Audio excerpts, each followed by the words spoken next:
Bueno, un buen día para todos, Dios los bendiga mucho, Dios los guarde. De nuevo estamos aquí en nuestro canal de Méncores para dar información muy importante para cada uno de ustedes. Últimamente estamos hablando mucho sobre vacunas, sobre el COVID-19, ¿no? Y bueno, necesitamos saber también si todo esto que se dice es verdad. Y bueno, después de estar investigando un poco y hablando con varias personas y viendo también las investigaciones de muchos personas, ¿no?, que se dedican a la investigación, de doctores, de varios especialistas en el tema, pues me atrevo ahora a poder hablar un poco más sobre este asunto. Entonces nosotros sabemos que hemos estado escuchando, ¿no?, sobre las vacunas. Hay muchas personas que se han dedicado a hablar de diferentes maneras, algunos en pro y otros en contra, ¿no? Algunos dicen que son peligrosas, otras dicen que, bueno, que tendrán efectos maravillosos, ¿cierto? Pero necesitamos saber realmente cuál es la verdad, qué es lo que pasa con esa vacuna. Se viene diciendo que más o menos el 2 de diciembre la Agencia Reguladora de Medicamentos y Productos de la Salud del Reino Unido concedió una autorización temporaria, ¿no?, para la aplicación de la vacuna del COVID-19 de la Pfizer, ¿no?, y de la BioNTech. Y entre los días 8 y 15 de diciembre la primera dosis de vacuna fue aplicada, ¿no?, a 137.897 personas en el país, ¿cierto? Los Estados Unidos siguieron después, aprobando así la vacuna, ¿cierto?, de la empresa Pfizer el 11 de diciembre y la vacuna de reciente el 18 de diciembre más o menos. Entonces 6 vacunas diferentes fueron aprobadas, recordemos esto, en la Unión Europea y en una lista de 12 países diferentes que ya ha sido aprobada y bueno, la están recibiendo, ¿cierto? Entonces sabemos que el ritmo acelerado y el desenvolvimiento de esas vacunas hizo una serie de críticas y pues levantaron sus voces para manifestarse también, ¿no? Y algunos son vehementemente contra cualquier tipo de vacunación y otros están muy preocupados con la velocidad y el proceso de aprobación también con el cual se está haciendo esto, y algunos hasta asumen que esas vacunas van a ser capaces de modificarse, dicen, ¿no?, permanentemente el ADN del cuerpo humano. Estas son algunas de las preocupaciones que se tienen por la aceptación de la vacuna que se nos menciona, ¿cierto? Entonces han sugerido fuertes discusiones, ¿no?, con participantes defendiendo pues cada uno sus ideas con mucha firmeza, muchos de ellos, y bueno, están como en los dos lados, ¿no?, en pro y en contra. Sabemos nosotros que existen también algunas preocupaciones que son muy válidas, ¿no? Mas, ¿cómo vamos a poder separar los hechos y esas especulaciones? ¿Cuál es la verdad, ¿no? Y sabemos que todas las vacunas son hechas de la misma forma de alguna manera. Y bueno, a fin de comprender lo que está pasando, entonces precisamos entender un poco más profundamente cómo las vacunas eran hechas, ¿no?, tradicionalmente, y cuáles son las nuevas tecnologías que van siendo aplicadas, por ejemplo, en este caso para las vacunas del COVID-19. Sabemos que hay vacunas inactivas y digamos que esta investigación consiste en multiplicar el virus, ¿cierto?, en una cultura de células y matarlo posteriormente con calor o radiación o productos químicos. Sabemos que los virus muertos, enteros o por fracciones, ellos son inyectados en el cuerpo humano, ¿no?, para ser, digamos, presentados al sistema inmunológico y que éste sea capaz de crear anticuerpos contra el virus. Este es todo el proceso de una vacuna. Y una vez que el virus muerto no se multiplica, ¿cierto?, y la exposición es limitada.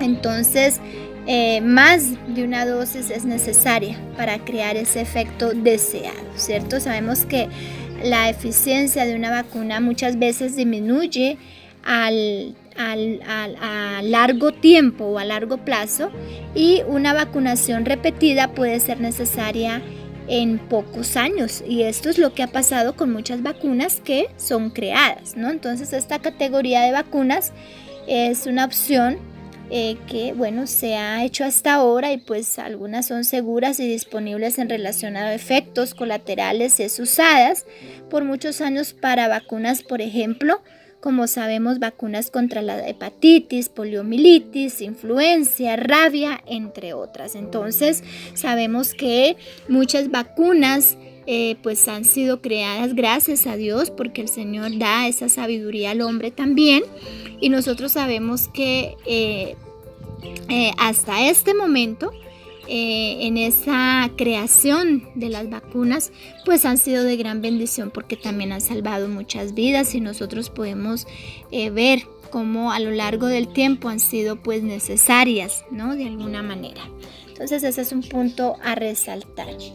Ahora, hablando un poco sobre las vacunas inactivas para el coronavirus, sabemos que son testadas allí en la India, ¿no? Y bueno, allí están bajo la marca del Covaxin, en el Brasil también, en Turquía, en Indonesia.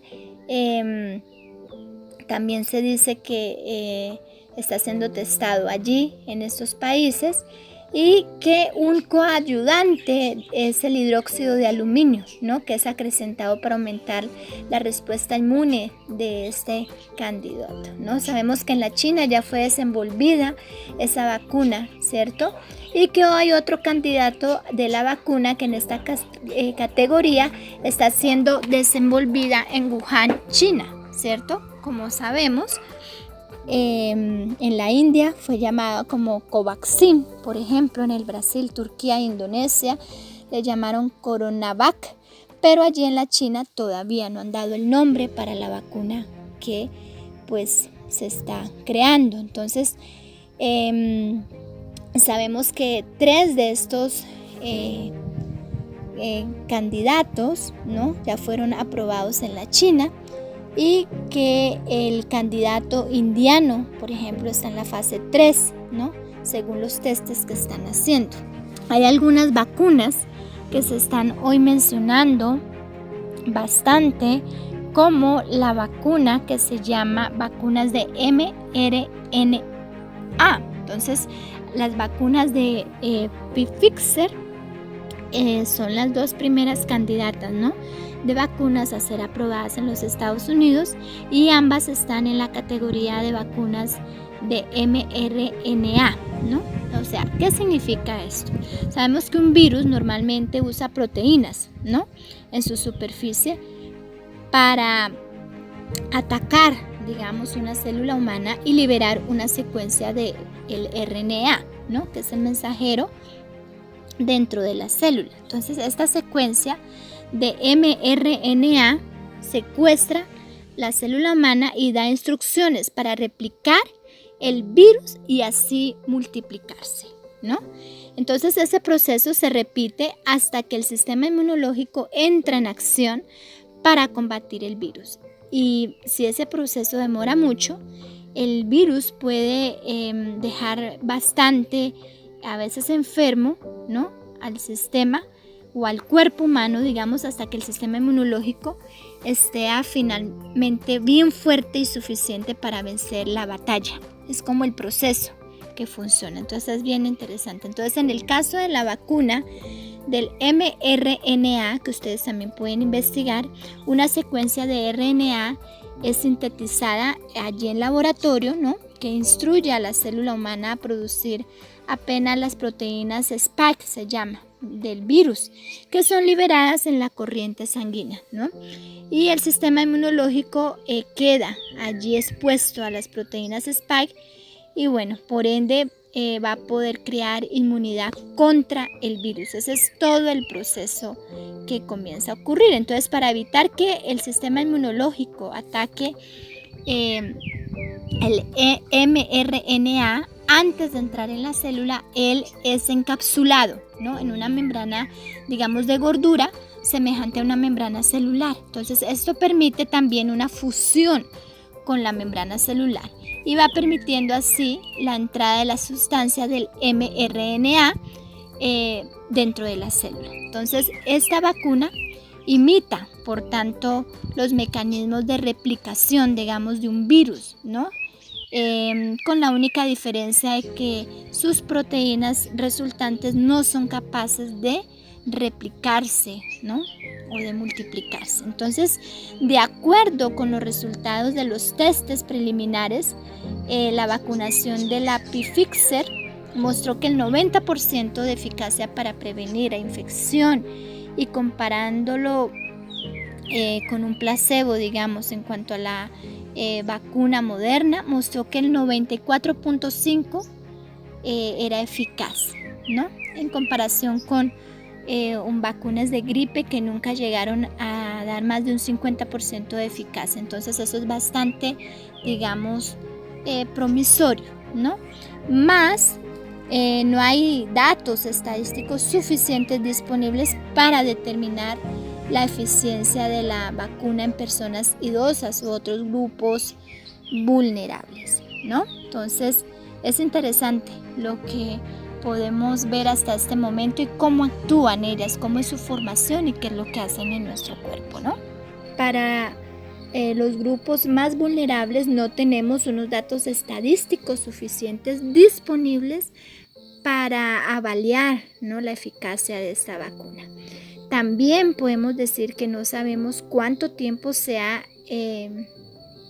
esa inmunidad va a durar, ¿cierto? Y no tenemos experiencia tampoco suficiente con las vacunas del mRNA para decir con certeza o con seguridad si ellas irán a fortalecer o a proteger a un plazo más largo, ¿no? No tenemos esa seguridad.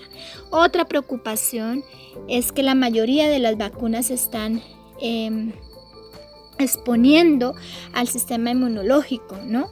Apenas las proteínas Spike, sabemos, endovirus, ¿no?, protegen solo esa proteína del virus. Si el virus sufriera una mutación, entonces él va a poder alterar la forma de la proteína Spike y también va a tornar a la mayoría de las vacunas ineficaces. Sí, vemos esta parte, ¿cierto? Entonces sabemos que un estudio reciente respaldado por el proyecto financiado con fondos europeos, ¿no?, ha identificado otro receptor hospedador también llamado neuropilina, no sé si han escuchado, que puede ser responsable de ayudar a la rápida expansión del SARS-CoV-19, ¿no?, el COVID-19 en las células humanas. Entonces, según se explicaron allí los médicos, los científicos, los que están en esta investigación en el Reino Unido, ¿no?, en una nota de prensa ellos publicaron en el sitio web también de la universidad que al observar la secuencia de la proteína Spike del SARS, sorprendió la presencia de una pequeña secuencia de aminoácidos que parecía imitar una secuencia proteica que se encuentra en las proteínas humanas que interactúan con la neuropilina, ¿no? Y esto pues llevó a proponer una hipótesis sencilla y fue hecha una pregunta: ¿podría la proteína Spike asociarse con la neuropilina, ¿no?, para ayudar a la infección vírica de las células humanas?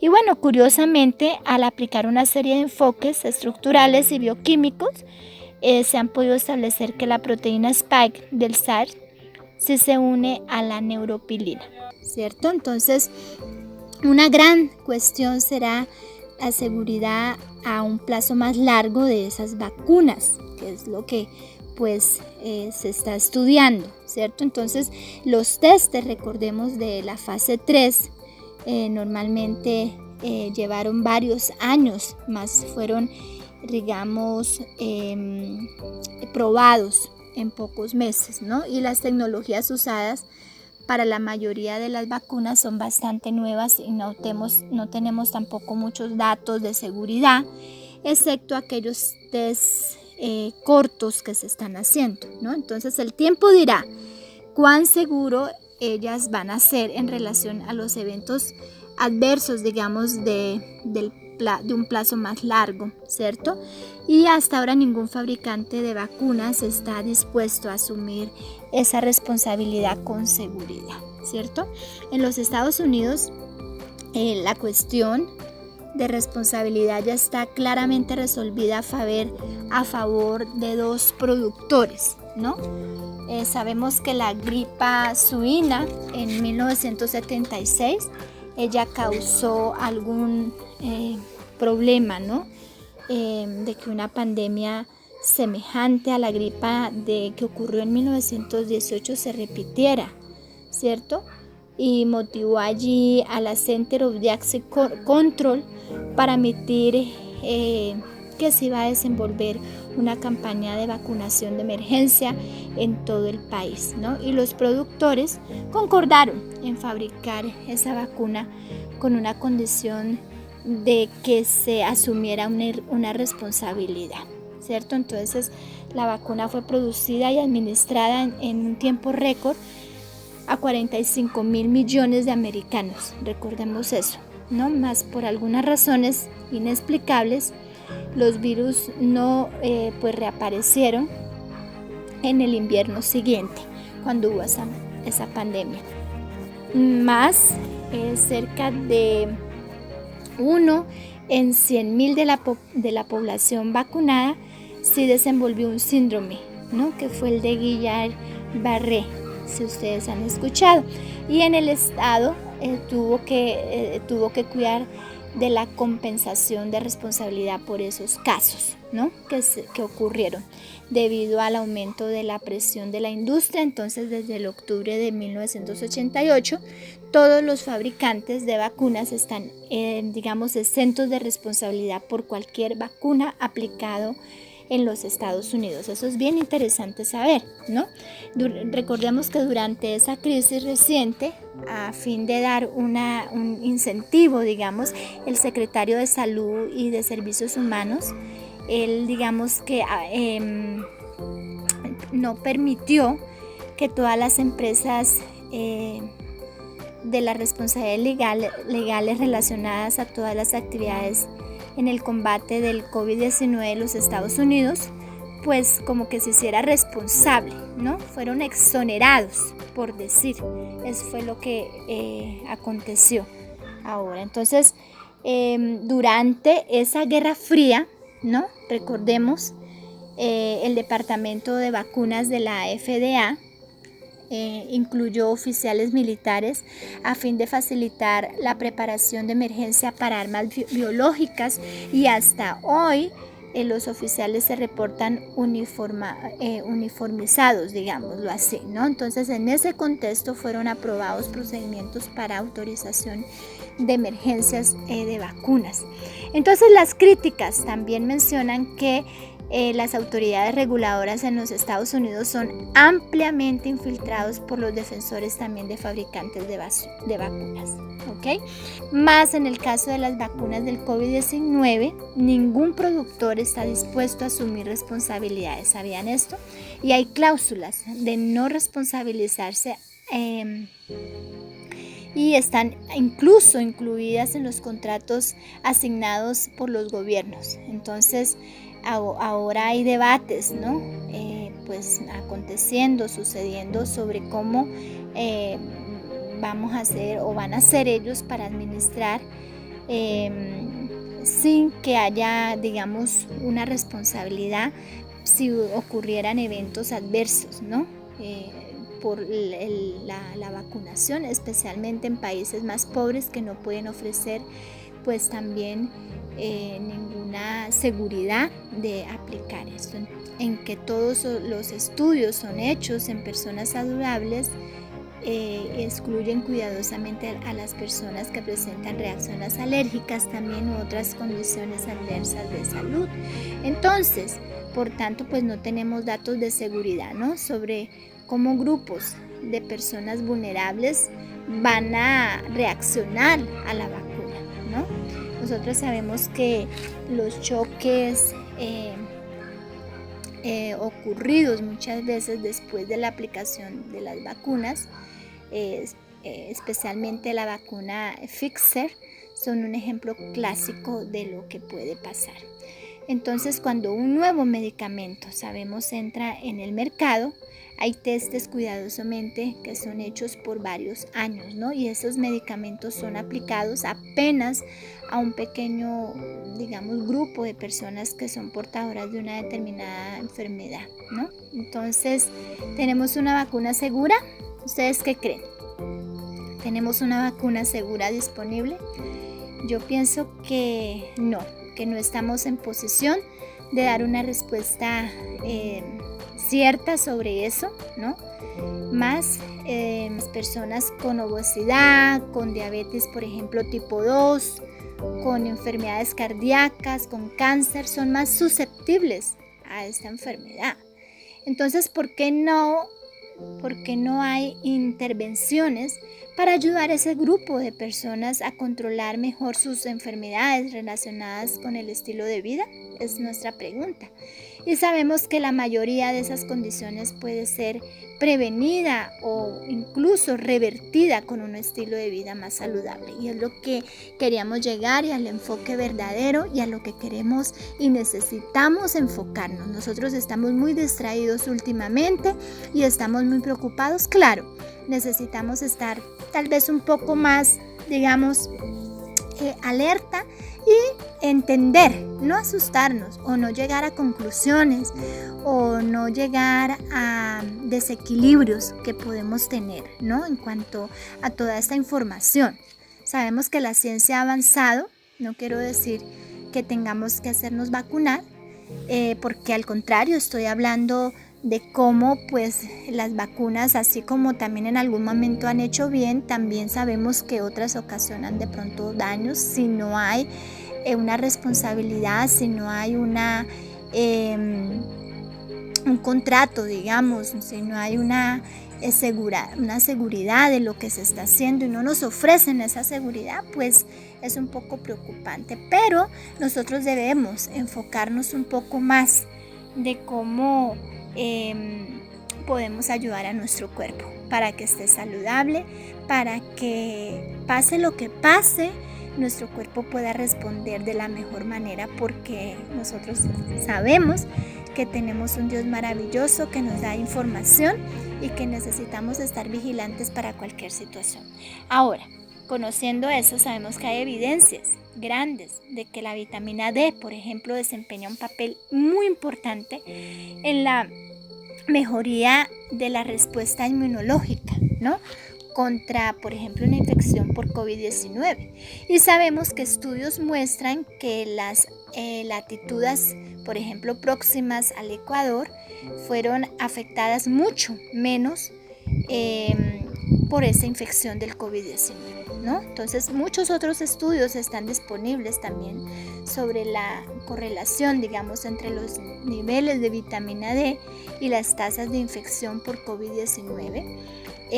Así como la evolución de esa enfermedad. Entonces sabemos que los especialistas sugieren que se haga una suplementación generalizada con 4.000 unidades de vitamina D.